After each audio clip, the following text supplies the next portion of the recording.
जो हजरात इस बार सीटेट पहली मर्तबा दे रहे हैं उनके लिए ये वीडियो खुसूसी तौर से बनाई गई है। जैसा कि आप जानते हैं कि इस साल सीटेट का इम्तिहान ऑनलाइन मोड में होगा, लेकिन जो सीबीएसई के सवाल करने का तरीका है वो नहीं बदलेगा। यानी कि पहले की तरह इस बार भी सवालात पैसेज और पेडागोजी के होंगे।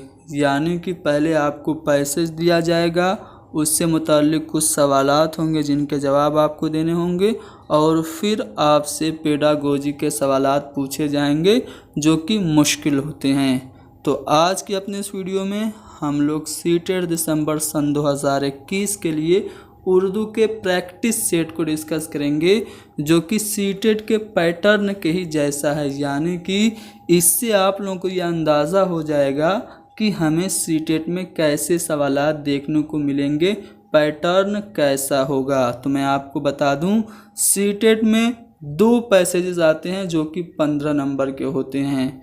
ये दोनों पैसेज नस्र के भी हो सकते हैं और उनमें से एक नस्र या एक नज़्म का हो सकता है। यानी कि दोनों प्रोज भी हो सकते हैं और एक प्रोज और एक पोइट्री भी हो सकता है। तो इस प्रैक्टिस सेट में मैंने 2 पैसेजेस शामिल किए हैं, जिसमें एक प्रोज का है, ठीक है, और जो दूसरा है वो पोइट्री का है। तो हम दोनों पैसेजेस को हल करेंगे। अब देखिए, पैसेज जो हल करने का तरीका है वो मैं आपको सिखाऊंगा। बड़े पैसेज को आप कम वक्त में कैसे हल करेंगे, आप अपने वक्त को इम्तिहान में कैसे बचाएंगे। देखिए, अब ये जो पैसेज है आपको इसे पूरा नहीं पढ़ना है, ठीक है। पहले आपको पैसेज पढ़ना ही नहीं है। जब आप पैसेज को सॉल्व करने बैठें तो पहले क्या कीजिए, पहले सवालात देखिए।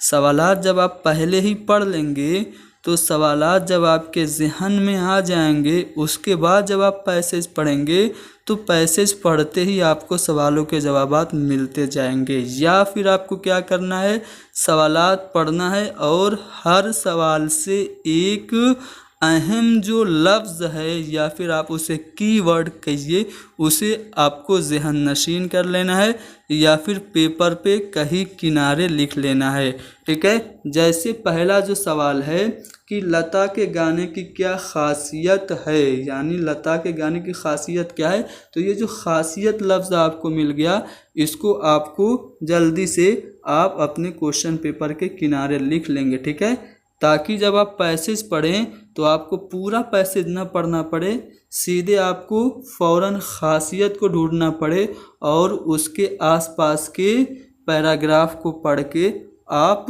समझ जाएं कि सवाल कहाँ से पूछा गया है और इसका मुमकिन जवाब क्या होगा। तो चलिए मैं आपको करके दिखाता हूँ। पहले आप देखिए, यहाँ पे पहला सवाल है कि लता के गाने की खासियत क्या है, तो हमने खासियत को कीवर्ड उठा लिया, याद कर लिया। दूसरा है, लता से पहले कौन एक अच्छी गुलूकारा थी, तो यहाँ पे गुलूकारा को आपको उठाना है और याद कर लेना है या फिर कहीं कोने में लिख लेना है। तीसरा है, लता के गानों में कौन सी कैफियत पाई जाती थी, तो कैफियत लफ्ज़ को आपको ज़हन में बैठा लेना है। उसके बाद लता के गानों में क्या है, तो यहाँ पे अगर आप ऑप्शन देखें, कभी कभार ऑप्शन की भी आप मदद ले सकते हैं।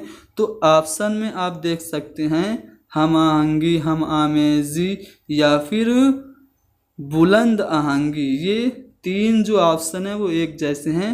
तो आपको पैसेज में फ़ौरन ये ढूंढना है कि इस तरह से लिखे हुए अल्फाज हैं कि नहीं है, ठीक है। उसके बाद अगला सवाल जो है वो आपके सामने ये है कि लता के गानों में कौन से जज्बात की अक्कासी मुअस्सिर अंदाज में होती है, तो जज्बात या फिर अक्कासी आपको ज़हन में बैठा लेना है।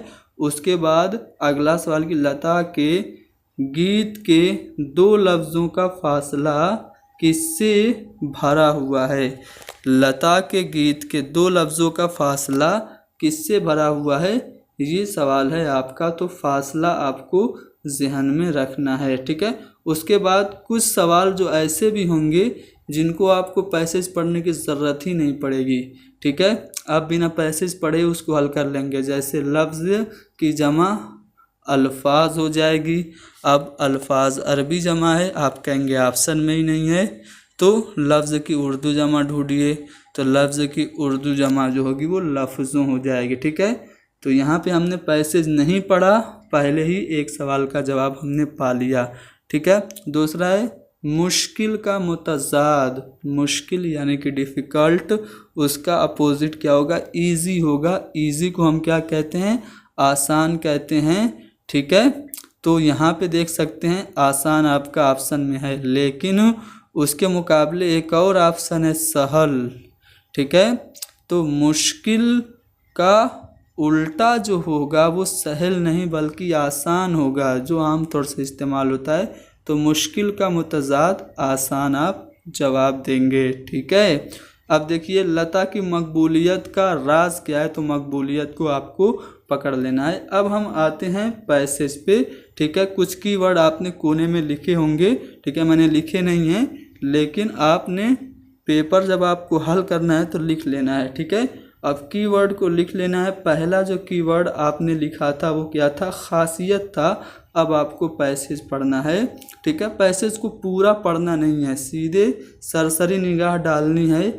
आपको स्कैनिंग करना है और देखना है कि खासियत कहाँ दिख रहा है। खासियत यहाँ से आपको दिख गया, आप उससे पहले के सेंटेंस को पढ़िए। लता के गाने की एक और ख़ासियत यह है कि उसकी आवाज़ की लताफत, यानी लता के गाने की एक ख़ासियत और है, उसकी आवाज़ की लताफत, यानी कि लता के गाने की ख़ासियत क्या हो गई? ऑप्शन में देखिए लता के गाने की ख़ासियत क्या है? उसकी आवाज़ की लताफत, आपको जवाब मिल गया। ठीक है, उसके बाद आपने गुलूकारा जो लफ्ज़ था उसको याद किया था एज ए कीवर्ड, तो यहाँ पे आपको फ़ौरन गुलूकारा मिल जाएगा। अगले 2-3 लाइन में गुलूकारा यहाँ पे मिल गया। उससे पहले का सेंटेंस पढ़िए। लता से पहले सिंगर नूर जहाँ भी एक अच्छी गुलूकारा थी। तो अब यहाँ पे ऑप्शन में आएंगे तो लता से पहले कौन एक अच्छी गुलूकारा थी?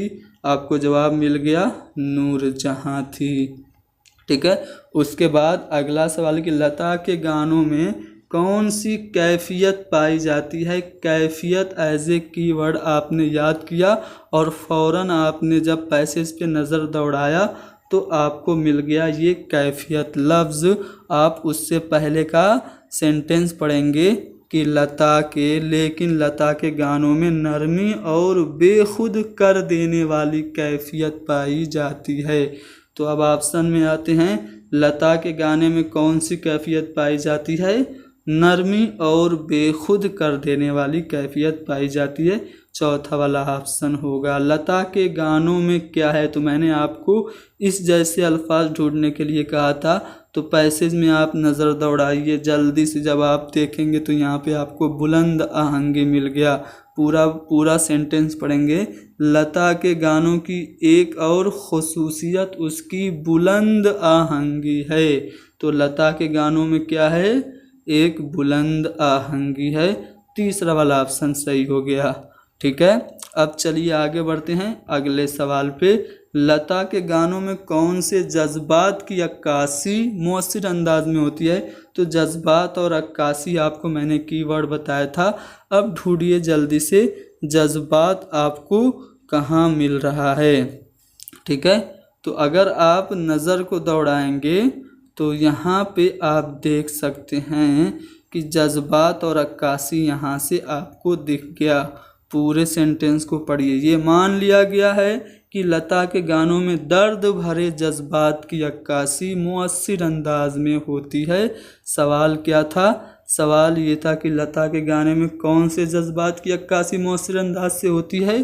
तो दर्द भरे जज्बात की। तीसरा वाला ऑप्शन सही होगा। ठीक है, लता के गीत के 2 लफ्ज़ों का फासला किससे भरा हुआ है? तो 2 लफ्ज़ों का फासला आपको ढूंढना है। 2 लफ्ज़ों का फासला कहाँ पे है? ठीक है, तो यहाँ पे 2 लफ्ज़ यहाँ पे दिख गया, यहाँ पे भी 2 लफ्ज़ दिख गया। तो इस सेंटेंस को पढ़िए। उसके गीत के 2 लफ्ज़ों के बीच का फासला तरन्नुम से इस तरह भरा हुआ है कि दोनों लफ्ज़ एक दूसरे में समाये हुए महसूस होते हैं।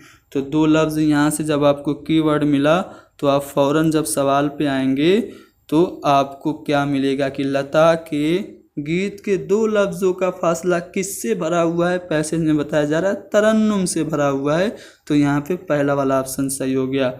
इन दोनों सवालात के जवाब मैंने पहले ही आपको बिना पैसेज बता दिया था। अब लता की मकबूलियत का क्या राज है, तो मकबूलियत एज ए कीवर्ड आपने कोने में कहीं लिखा होगा और आपको जब आप पैसेज देखेंगे तो पैसेज के शुरू में ही आपको मकबूलियत दिख जाएगा। ठीक है, तो लता की मकबूलियत का असल राज उसकी आवाज़ की नगमगी है। अब देखिए यहाँ पे सवाल में आते हैं, लता की मकबूलियत का राज क्या है, उसकी आवाज़ की नगमगी। तो यहाँ पे दूसरा वाला ऑप्शन सही होगा। ठीक है, तो इस तरह से जब आप पैसेज को सॉल्व करेंगे तो आपका वक्त बच जाएगा। चूँकि मैंने आपको समझाया और बार बार मैंने पेजेस को स्लाइड्स को बदला, ठीक है, तो इसलिए मुझे ज़्यादा वक्त लगा।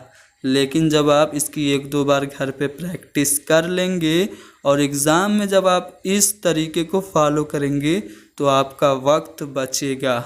तो जब कभी भी आप पैसेज सॉल्व कीजिए तो पहले क्वेश्चंस पढ़िए, क्वेश्चन से कुछ कीवर्ड या फिर पूरे क्वेश्चन को ही अपने ध्यान में बैठा लीजिए और फिर पैसेज पे सरसरी निगाह डालिए। जैसे ही क्वेश्चन का कीवर्ड आपको दिखे उसके आगे पीछे के सेंटेंस पढ़िए, फ़ौरन आपको जवाब चुटकी में मिलेगा।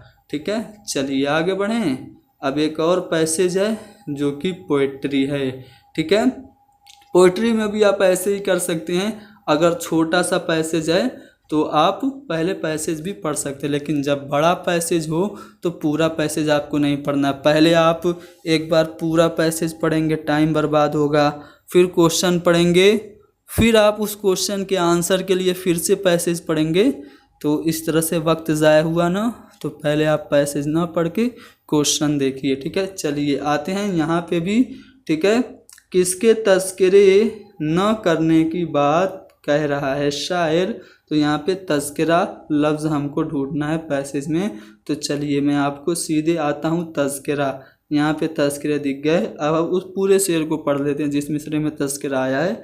यह अंधेरे के तस्करे कब तक, दोस्तों रोशनी की बात करो। तो ये अंधेरे के कब तक तस्करे किए जाएं, यानी कि कह रहा है कि अंधेरे के तस्करे मत करो। अब सवाल पे आओ, शायर किसके तस्करे न करने की बात कह रहा है, अंधेरे के तस्करे न करने की बात शायर कह रहा है। अगला है, शायर दिल लगी की बात करने वाले को क्या कह रहा है, दिल लगी की बात।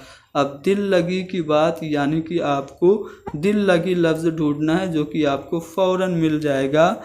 अहले महफिल उदास बैठे हैं, अब कोई दिल लगी की बात करो। सवाल में आपसे पूछा गया है कि शायर दिल लगी की बात करने को क्यों कह रहा है, क्यों, क्योंकि अहले महफिल उदास बैठे हैं, यानी कि तीसरा वाला ऑप्शन हमारा सही जवाब होगा। आगे बढ़ें अगले सवाल पे। अगला सवाल यह है कि शायर दुश्मनों से कौन सी बात करने को कह रहा है। तो यहाँ पे दुश्मन लफ्ज़ एज ए कीवर्ड आपको ढूंढ लेना है। तो यहाँ पे जब आप दुश्मन को देखेंगे तो यहाँ पे आपको दिख गया, बात जब है कि दुश्मनों से भी जब करो दोस्ती की बात करो, यानी कि शायर दुश्मनों से भी दोस्ती की बात करने की कह रहा है। तो इसलिए यहाँ पे देखेंगे तो चौथा वाला ऑप्शन दोस्ती आपको दिख जाएगा। फूल मुरझा गए तो क्या डैश है। तो यहाँ पे एक मिसरा है, इसमें खाली जगह छोड़ दिया है। तो फूल मुरझा गए कौन से मिसरे में है आपको फ़ौरन ढूंढ लेना है। तो यहाँ पे आप देख सकते हैं फूल मुरझा गए तो क्या गम है। तो ये जो गम लफ्ज़ है इसी को शायर ने गायब करके खाली जगह बनाई थी। तो हमारा जो जवाब होगा वो क्या हो जाएगा, गम हो जाएगा। फूल मुरझा गए तो क्या गम है, तो यहाँ पे खाली जगह में गम भरा जाएगा। अब यहाँ पे देखिए, अब जो इतना पैसेज हमको पढ़ना था हमने पढ़ लिया। अब इस सवाल के लिए पैसेज पढ़ने की हमें ज़रूरत ही नहीं है। क्यों हम पैसेज पढ़ के टाइम बर्बाद करें, सीधे सीधे दोस्ती का मुतज़ाद आपका दुश्मनी हो जाएगा। अगला सवाल यह है कि शेर के दूसरे मिसरे में शायर रोने वालों से क्या कह रहा है। अब आएंगे हम उस पैसेज पर जिससे मुताल्लिक सवालात हम लोग हल कर रहे हैं। जब आप देखेंगे तो उसमें जो पहला शेर है उसके दूसरे मिसरे में रोने वालों की बात हो रही है। तो शायर क्या कह रहा है, रोने वालों हंसी की बात करो, यानी कि शायर रोने वालों से किसकी बात करने के लिए कह रहा है, हंसी की। तो जब आप आएंगे सवाल पे और ढूंढेंगे कि हंसी की बात किस ऑप्शन में है, पहले वाले ही ऑप्शन में है, यानी कि शेर के दूसरे मिसरे में शायर रोने वालों से हंसी की बात करने को कह रहा है। तो देखा आपने, हमने बहुत ही आसानी से पैसेज के 15 सवालात हल कर लिए ना। मुझे एक्सप्लेन करने में वक्त लगा, लेकिन आप इसकी प्रैक्टिस करेंगे तो आप बहुत ही कम वक्त में इन 15 सवालात को जो कि पैसेज से मुताल्लिक होंगे हल कर लेंगे। चलिए अब पेडागोजी के सवालों को हल करते हैं। पेडागोजी का जो पहला सवाल है वो ये आपके सामने कि पहले जमात की ज़बान की निसाबी किताब हरूफ तहज्जी 2 हरफी अल्फाज, 6 हरफी अल्फाज और फिर कहानियों और नज़मों से शुरू होती है।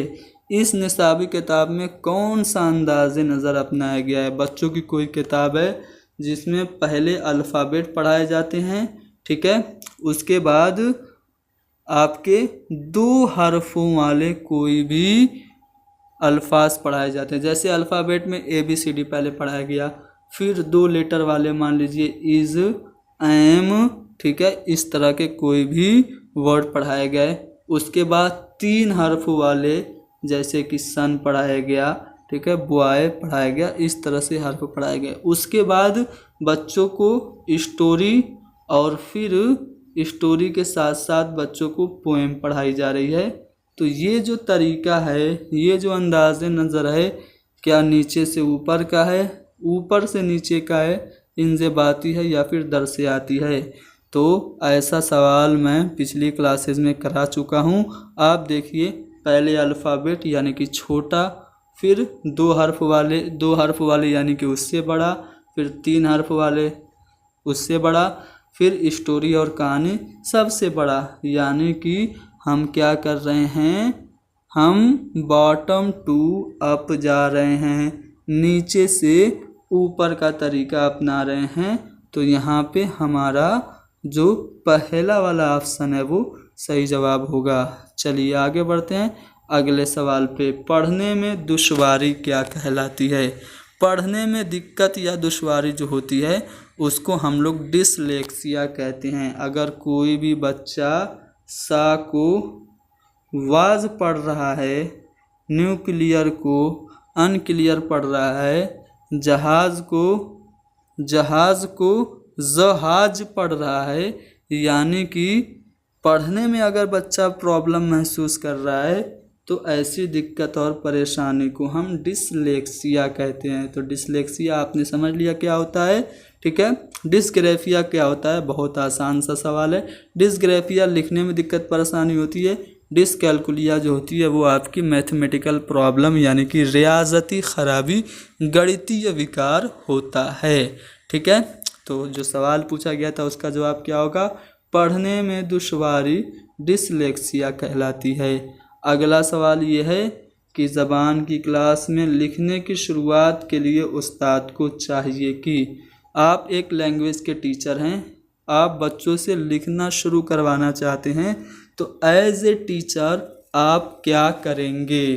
पहला ऑप्शन है मौजू के बारे में तलबा से गौर फिक्र करने और नए ख्यालात यकजा करने के लिए कहेंगे, यानी कि जो टॉपिक जिस पे लिखना है उससे रिलेटेड बच्चों को थिंकिंग करने के लिए कहेंगे और उससे रिलेटेड जितने भी आइडियाज़ हैं नए नए उनको अपने माइंड में इकट्ठा करने के लिए कहेंगे, या फिर तलबा से किसी मौजू पर ब्लैक बोर्ड पर लिखे हुए इक़्तिबास को नकल करने के लिए कहेंगे, यानी कि आप स्टूडेंट से कोई एक टॉपिक पे ब्लैक बोर्ड पे जो पैसेज लिखा है उसी को छपवा देंगे, कॉपी करवा देंगे। या फिर तलबा से मुख्तलिफ इक़्तिबास पढ़कर स्कूल आने के लिए कहेंगे। यानी कि आप बच्चों से कहेंगे कि आप पेपर से या फिर किसी भी किताब से या फिर जहाँ से मन करे पैसेज पढ़िए और फिर स्कूल आइए। या फिर तलबा से खुशखत लिखने के लिए यानी कि अच्छी राइटिंग में लिखने के लिए कहेंगे। तो ज़बान में लिखने की शुरुआत करने के लिए हमें बच्चों को जिस टॉपिक पे लिखना है उससे रिलेटेड थिंकिंग करने, चिंतन करने, गौर व फिक्र करने और नए विचार और आइडियाज़ को इकट्ठा करने के लिए कहना चाहिए। यानी कि ज़बान की क्लास में लिखने की शुरुआत के लिए उस्ताद को चाहिए कि मौजू के बारे में तलबा से मुख्तलिफ गौर व फिक्र करने और नए ख़यालात यकजा करने के लिए कहे। तो यहाँ पे हमारा पहला वाला ऑप्शन सही जवाब हो जाएगा। अगला सवाल है कि एक बच्चा बुनियादी तौर पर मादरी ज़बान सुनकर सीखता है, बोलकर, लिखकर या फिर रस्मी माहौल में। तो जो बुनियादी ज़बान होती है, जो मादरी ज़बान होती है, वही बच्चे की पहली ज़बान होती है।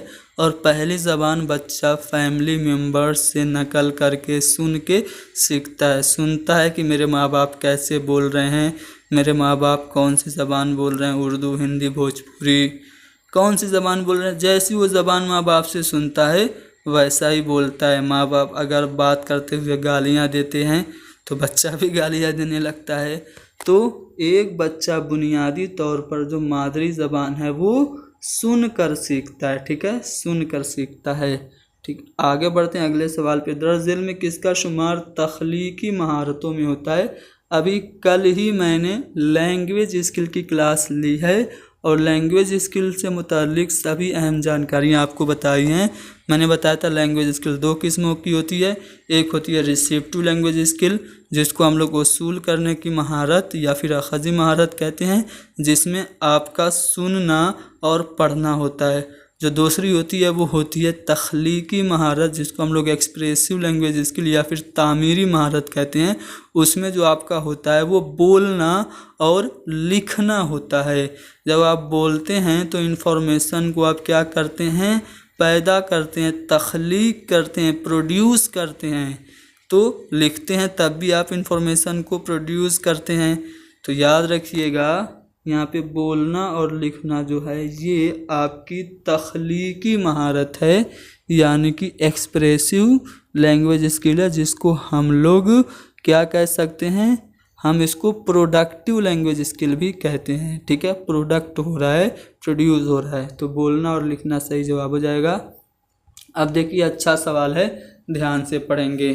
तीसरी जमात के तलबा को एक नज़्म पढ़ाने के बाद करुणा ने फैसला किया कि उन्हें कुछ काम दे। टीचर क्लास 3 में पढ़ा रही है, एक नज़्म उसने पढ़ा दी। अब वो चाहती है कि बच्चों को कोई होमवर्क दे या फिर कोई भी काम में बच्चों को लगा दे। दर्ज झेल में से यानी कि चारों ऑप्शन में से उसे कौन सा काम देना चाहिए ताकि बच्चे उसमें पूरी सरगर्मी से शरीक हों। नज़्म कक्षा 3 के बच्चों को पढ़ा दी गई है।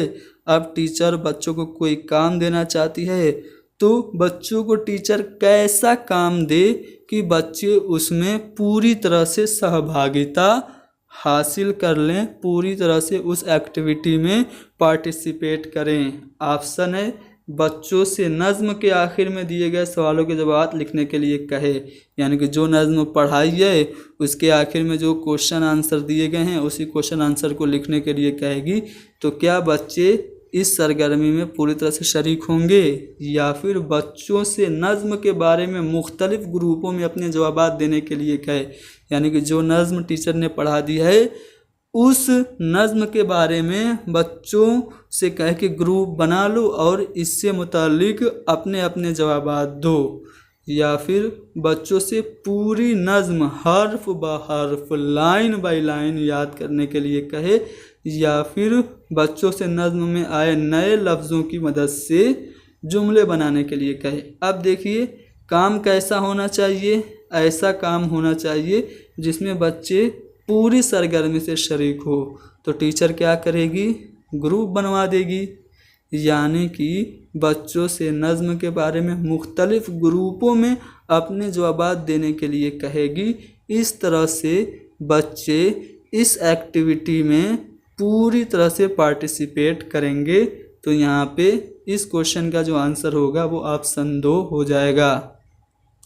चलिए, ज़बान सीखने के हवाले से दर्ज झेल में से कौन दुरुस्त है? बहुत ध्यान से इसको पढ़ेंगे। 4 ऑप्शन है लैंग्वेज लर्निंग से रिलेटेड। पहला है बच्चे ज़बान सीखने की सलाहियत पैदाइशी नहीं रखते हैं। लैंग्वेज लर्निंग एंड एक्विजिशन मैंने पहला चैप्टर पढ़ाया है, सभी अहम जानकारी आपको दी है। अगर आप लोगों ने हमारी वो वीडियो देखी होगी तो इसका जवाब आप पा गए होंगे। पहले ऑप्शन में क्या कहा जा रहा है कि बच्चे ज़बान सीखने की पैदाइशी सलाहियत नहीं रखते, यानी कि बच्चे में पहले से जन्मजात बच्चे में ये क्षमता नहीं होती कि ज़बान वो सीखें, या फिर बच्चे स्कूल आकर ज़बान सीखते हैं। जब बच्चे स्कूल आते हैं तभी ज़बान सीखते हैं। 5 साल की उम्र में स्कूल आए तो 5 साल में ज़बान सीखेंगे, या फिर हर बच्चे में ज़बान सीखने की पैदाइशी सलाहियत होती है, यानी कि बच्चों में भाषा सीखने की क्षमता जन्मजात होती है, या फिर बच्चे मुख्तलिफ वसाइल से ज़बान सीखते हैं। किसी वेरियस सोर्सेज से बच्चे लैंग्वेज सीखते हैं। कौन सा बयान दुरुस्त है आपको बताना है। आपके इल्म का इम्तिहान यहाँ पे होगा, बताइए कौन सा वाला ऑप्शन सही है। तो यहाँ पे अगर आप लोगों को चौमस्की के बारे में पता हो, हमारी पहली क्लास आप लोगों ने देखी हो जिसमें हमने उर्दू ज़बान की जो आमोजिश और हुसूल याबी है उससे मुताल्लिक हमने साइकोलॉजिस्ट के नज़रियात बताए थे। तो उसमें मैंने चौमस्की की पूरी थ्योरी एक्सप्लेन की थी, जिसमें चौमस्की क्या कह रहे हैं कि बच्चों में ज़बान सीखने की पैदाइशी सलाहियत होती है, यानी कि बच्चों में LAD लैंग्वेज एक्विजिशन डिवाइस होता है।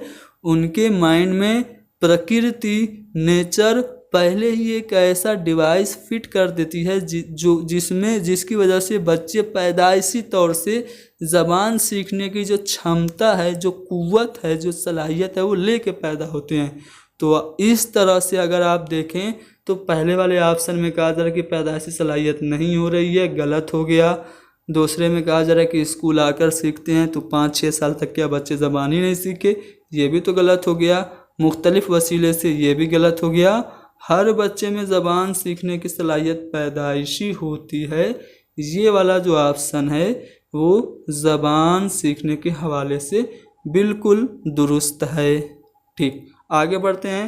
ज़बान सीखने के दर्ज झेल में से कौन सबसे ज़्यादा अहम है? लैंग्वेज लर्निंग के लिए सबसे ज़्यादा इम्पोर्टेंट क्या TLM यानी कि टीचिंग लर्निंग मटेरियल, शिक्षण सहायक सामग्री का इस्तेमाल है, या फिर समाजी तामुल यानी सोशल इंटरेक्शन, सामाजिक अंतःक्रिया सबसे ज़्यादा अहम है, या फिर किताबें पढ़ना, या फिर फिल्में या ड्रामे देखना, सीरियल वगैरह देखना।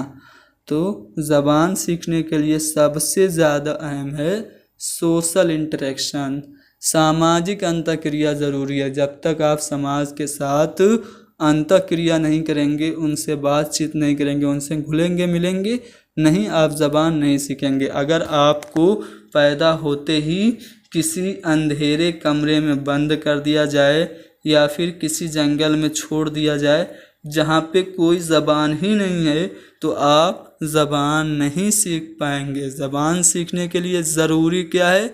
समाजी तामुल है। ठीक है, समाजी तामुल सबसे ज़्यादा ज़रूरी है लैंग्वेज लर्निंग के लिए। अगला सवाल यह है कि सबक में तस्वीर या वजाहती तस्वीर का इस्तेमाल किस तौर पर होता है? छोटे बच्चों की जो किताबें होती हैं उसमें फ़ोटोज़ यानी कि पिक्चर्स क्यों होती हैं?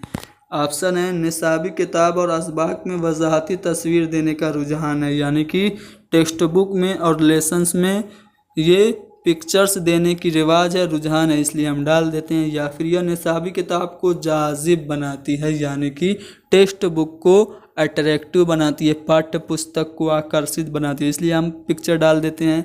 या फिर ये जामिद तसव्वुरात को यानी कि अमूर्त विचारों को यानी एब्स्ट्रैक्ट आइडियाज़ को समझने में मुआविन यानी मददगार होती है। या फिर हम सबक में तस्वीर इसलिए डालते हैं क्योंकि सबक तहरीर करना मुश्किल होता है, तस्वीर बनाना आसान होता है। क्यों डालते हैं सबक में तस्वीर? तो सबक में तस्वीर इसलिए डाली जाती है कि सिर्फ आप लाइन लिख देंगे और लाइन में आप बता देंगे कि जो हाथी है एक बड़ा जानवर है और उसके कान बड़े बड़े होते हैं, और आप बच्चों को बस ये आपने लाइन में लिख के बता दिया। अब बच्चा इमेजिन करेगा कि हाथी के जो कान होते हैं कितने बड़े होते हैं। तो हो सकता है वो एक बालिश्त समझे, हो सकता है वो बहुत बड़ा समझे, हो सकता है वो ये समझे कि उसके जो कान हैं उसको वो चादर बना के ओढ़ भी सकता है।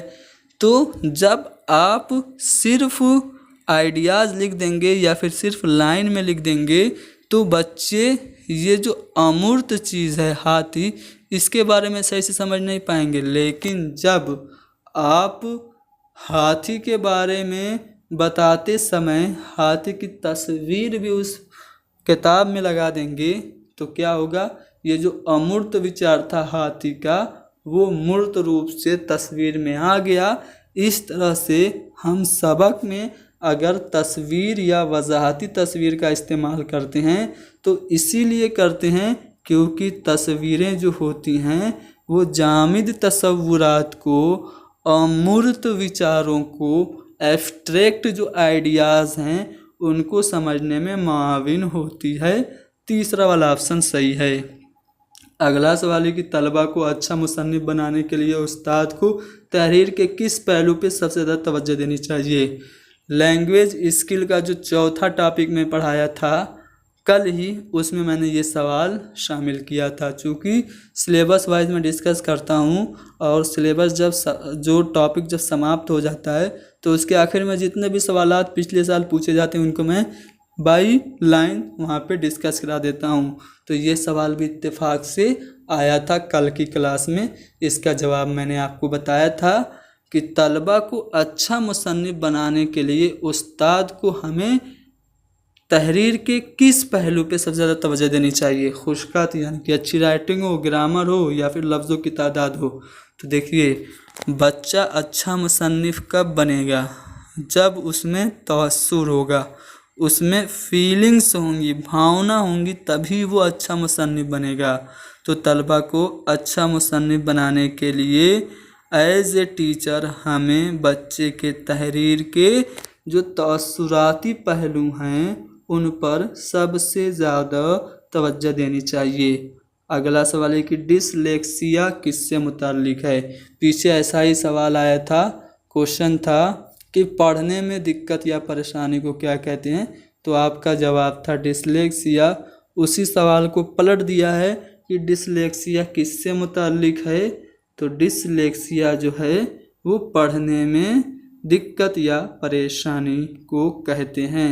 रियाज़ती ख़राबी मैंने पिछले सवाल में एक्सप्लेन किया था, रियाज़ती ख़राबी किसे कहते हैं? ठीक है, आपको कमेंट करके बताना है। कमेंट आप लोग करते नहीं हैं, हौसला अफजाई मेरी नहीं करते हैं। चलिए आगे बढ़ते हैं। मतन पढ़ने में सबसे ज़्यादा किसकी अहमियत होती है? मतन पढ़ने में यानी कि कोई भी पैसेज है उसे पढ़ने में सही तलफ़ुज़ यानी कि करेक्ट प्रोनाउंसिएशन के साथ पढ़ना ये ज़रूरी है, या फिर सही एराब का, सभी एराब का दुरुस्त इस्तेमाल, ज़ेर ज़बर पेश का सही इस्तेमाल करना, या फिर मतन के मानी समझना, जो कुछ लिखा है उसको पढ़ के उसकी मीनिंग भी समझें, या फिर तेज़ रफ्तारी से पढ़ना, बहुत स्पीड के साथ पढ़ना। तो मतन पढ़ने में सबसे ज़्यादा अहम ये है कि आप मतन के मानी भी समझें। सिर्फ मतन के अल्फाज की अदायगी करना ये पढ़ना नहीं है, बल्कि मतन पढ़ते हुए उसके मानी समझना ये भी बहुत ही ज़्यादा अहम है। तो यहाँ पे तीसरा वाला ऑप्शन सही हो गया। ठीक है, अब देखिए अच्छा सवाल फिर से आ गया। बड़े सवाल से घबराया बिल्कुल नहीं कीजिए, सवाल को ठंडे दिमाग से पढ़िए, सवाल में ही जवाब छुपा होता है। अब देखिए इसको पढ़ते हैं। दूसरी जमात का उस्ताद। कोई भी सवाल हो, कोई बच्चे की बात हो रही हो और टीचर की बात हो रही है, तो खुद को एज ए टीचर वहाँ पे रखिए और आप एज ए टीचर अपने स्टूडेंट को किस तरह से ट्रीट करेंगे वो सोचिए, जवाब आपको चुटकियों में मिलेगा। चलिए, दूसरी जमात की उस्ताद निशा तलबा के ज़ख़ीरे अल्फाज को फ़रोग़ देने पे काफ़ी ज़ोर देती है, यानी कि बच्चे की वोकैबलरी बढ़ाने पे काफ़ी ज़ोर देती है। चलिए, आप XYZ जो भी हैं, आप एक टीचर हैं और आप बच्चे की वोकैबलरी बढ़ाते हैं, ठीक है। तो ज़ख़ीरे अल्फाज में इजाफ़े की, वोकैबलरी में, शब्दकोश में वृद्धि की बेहतरीन हिकमत अमली, अच्छी प्लानिंग, अच्छी स्ट्रेटजी, अच्छी योजना क्या है। अब बताइए, आप टीचर हैं, टीचर तो आप बन ही गए हैं, B.Ed BTC जो करता है वो टीचर ही होता है। अब बताइए, आप अपने बच्चे की, अपने छात्र की शब्दकोश कैसे बढ़ाएंगे। ठीक है, ऑप्शन है, तलबा नए सबक पढ़ने से पहले तमाम अल्फाज जो नए हैं उनको याद कर लें, यानी कि कोई भी सबक पढ़ने से पहले उसमें जितने भी नए नए लफ्ज़ हैं उसको बच्चे रट लें। या फिर तलबा मौजूदा सियाक में नए अल्फाज के मानी के बारे में क़यास करें, यानी कि कोई जो पैसेज में नया लफ्ज़ आया है उसके संदर्भानुसार अनुमान लगाएं कि उसकी मानी क्या हो सकती है। यानी कि पैसेज में जो लफ्ज़ आया है किस कंटेक्स्ट में आया है, किस संदर्भ में आया है, उसके बारे में आप गौर फिक्र करें और जिस संदर्भ में आया है उस संदर्भ के मुताबिक उसका अर्थ क्या हो सकता है, कंटेक्स्ट के अकॉर्डिंग उसकी मीनिंग क्या हो सकती है, बच्चे इस पर क्या करें, क़यास करें। या फिर तलबा तमाम नए अल्फाज के लिए लुगत देख लें, सीधे सीधे डिक्शनरी उठाएं, नए लफ्ज़ की मीनिंग देख लें, आजकल तो मोबाइल है, फ़ौरन टाइप करें, मानी देख लें। या फिर तलबा सबक में आए तमाम नए और मुश्किल अल्फाज को निशान ज़द कर लें, टिक लगा लें, लाइन लगा लें और फिर उनके मानी याद करें। तो बताइए भाई, आप टीचर बन चुके हैं, इस सवाल का जवाब दीजिए, आप क्या करेंगे।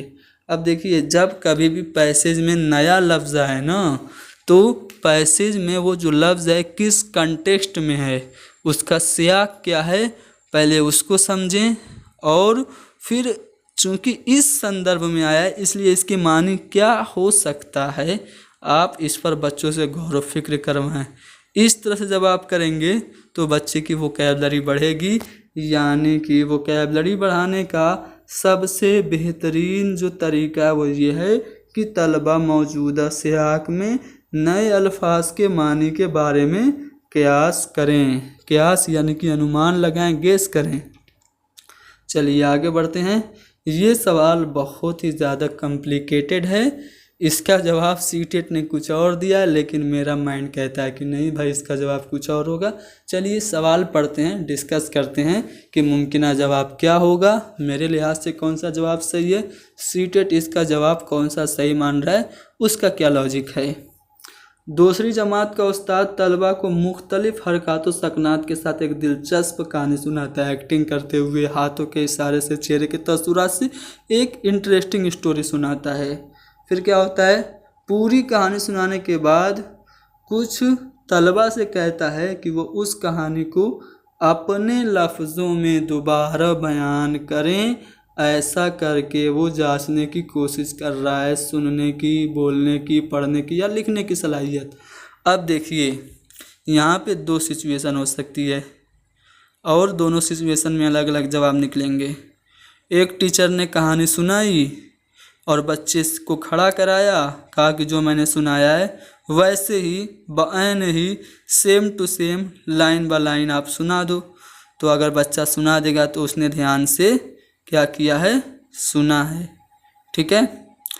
अब बच्चे को कहानी दूसरे ग्रुप की बात करें तो आपने दूसरी जो हो सकती है हालत वो ये हो सकती है सिचुएशन कि आपने बच्चे को कहानी सुनाई और कहानी सुनाने के बाद आप बच्चे को खड़ा किया, कहा कि यही कहानी को तुम अपने लफ्ज़ों में बयान करो, यानी कि तुम इसमें कुछ चेंजेस कर सकते हो। तो इसमें वो क्या होगा, इसमें जब वो चेंजेस करेगा तो उसका स्पीकिंग स्किल भी डेवलप होगा। तो मेरे ख्याल से अगर इस सवाल में ये होता कि कहानी सुनाने के बाद तलबा से टीचर कह रहा है कि कहानी को बयान ही सुनाओ, तो वो सुनने की सलाहियत को जांचने की कोशिश होती और तलबा को अपने लफ्ज़ों में दोबारा बयान करने के लिए, कहने के लिए बोलने की सलाहियत की जांच मकसूद होती। लेकिन सीटेट ने इसका जो जवाब माना है वो सुनने की सलाहियत माना है। ठीक है, मैंने अपना भी पॉइंट ऑफ व्यू रख दिया। अब सवाल आए तो आप इम्तिहान में क्या करेंगे, आपकी मर्ज़ी।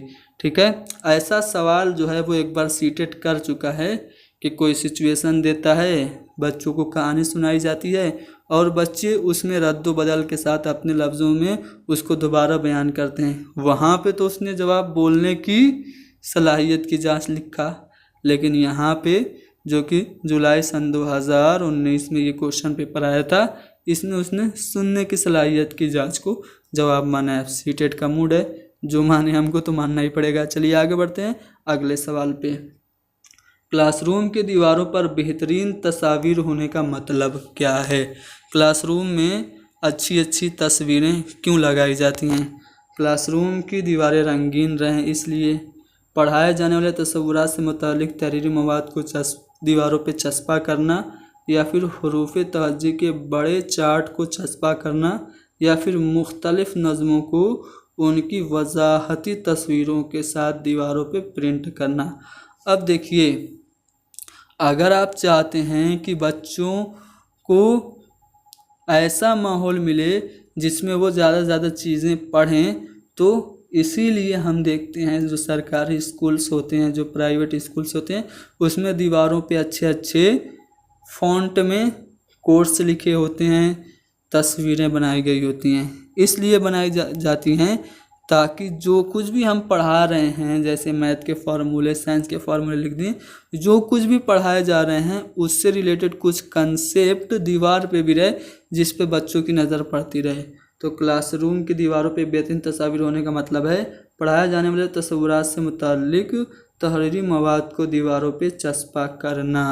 तो यहाँ पे हमने एक प्रैक्टिस सेट डिस्कस किया जो कि सीटेट सन 2021 के लिए उसी पैटर्न के मुताबिक था। प्रैक्टिस सेट से आप लोगों को यह अंदाज़ा हो गया होगा कि हमें सीटेट में किस तरह के सवालात देखने को मिलेंगे, पैटर्न क्या होगा। पैसे सॉल्व करने का तरीका मैंने आपको बता दिया। तरीका कैसा लगा कमेंट कीजिए और बताइए, और वीडियो को लाइक कीजिए और शेयर कीजिए और हमारे चैनल को ज़रूर सब्सक्राइब कीजिए।